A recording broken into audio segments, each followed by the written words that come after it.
Welcome back, gamers.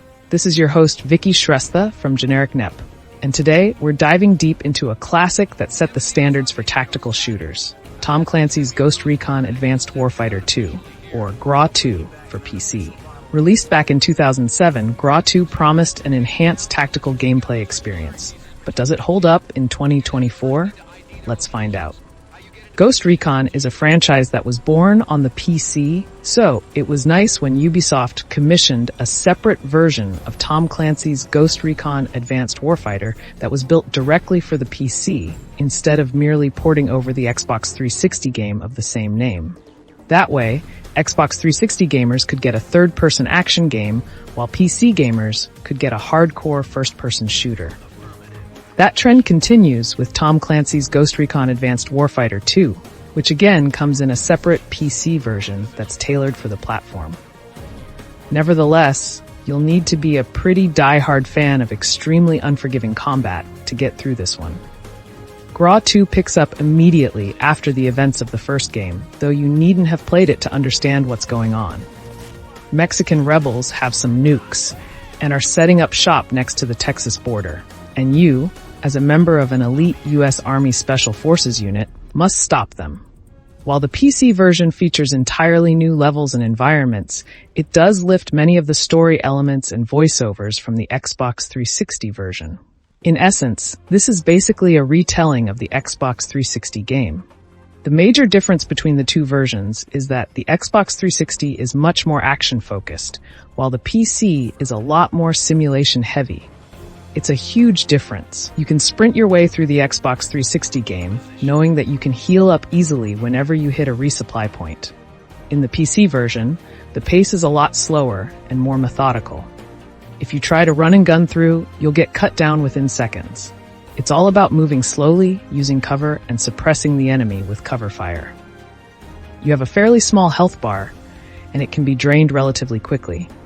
Even worse, a hit in the wrong place will kill you no matter what, so the PC version is very much one shot, one kill. And if you do manage to find a place to resupply, you do not heal. While this kind of realistic authenticity is the hallmark of Ghost Recon games on the PC, Graw 2 is a lot tougher than its predecessors.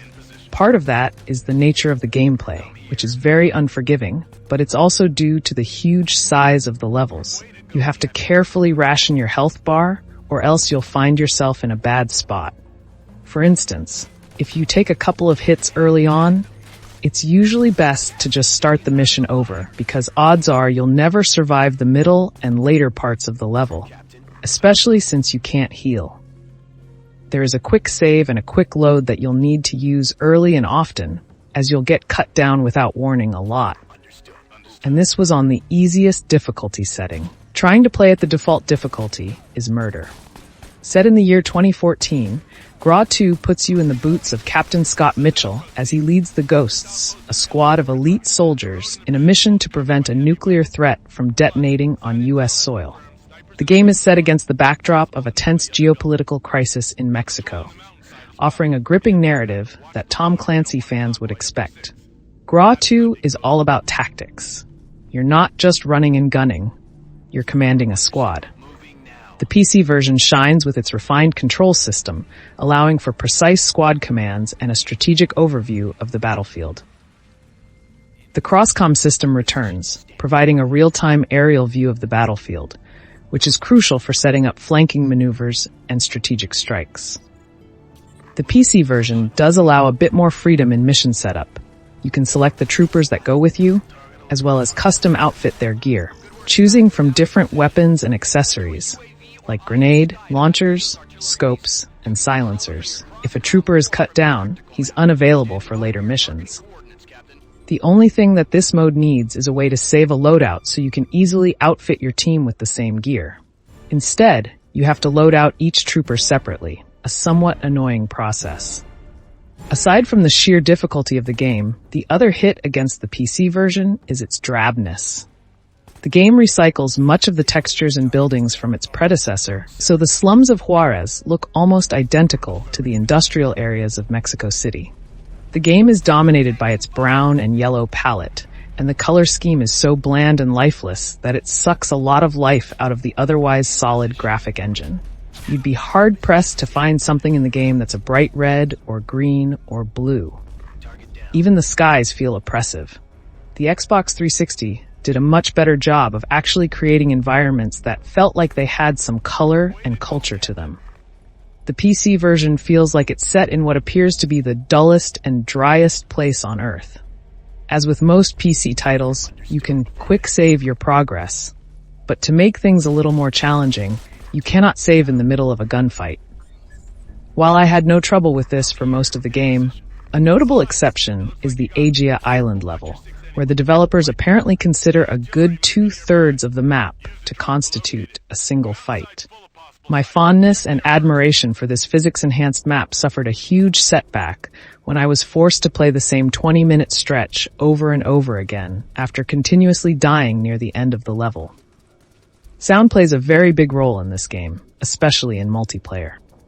Getting struck by a bullet almost hurts because of the cringe-inducing thwack you hear as the bullet pierces your clothing and skin.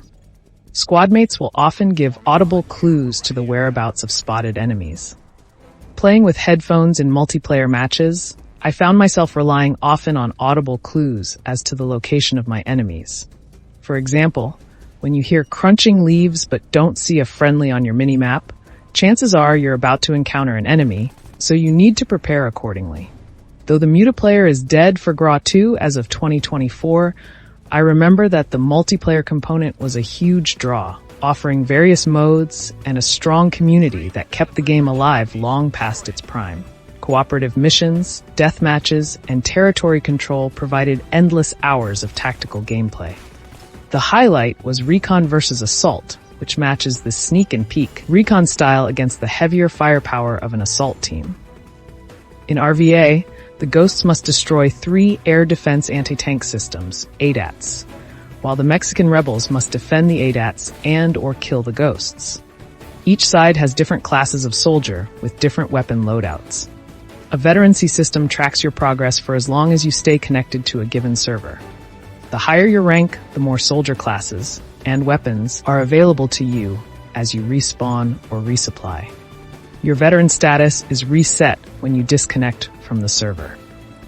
Wrapping up the impressive collection of multiplayer modes was a pair of cooperative modes that allow the player to experience the single-player campaign with up to 3 friends, or play the multiplayer maps with your friends as allies instead of opponents. A server setting determines whether the objective is to reach an extraction point or eliminate all hostiles.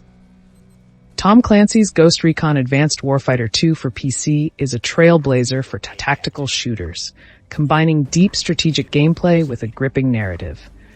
While the graphics have aged, the core gameplay remains as engaging and challenging as ever. If you're a fan of tactical shooters or the Tom Clancy series and haven't played Graw 2, it's definitely worth checking out. The story is forgettable, the dialogue in the cutscenes is cheesy, the single-player campaign is short, and the AI leaves much to be desired. But the fighting is top-notch, the battles are intense, the strategic options are myriad, and the immersion factor is so compelling I can give it a strong recommendation. Thank you for watching this review. Don't forget to like, subscribe, and hit that notification bell for more reviews and gaming content. Let us know in the comments your thoughts on Graw 2 and what game you'd like us to review next. Until then, keep gaming.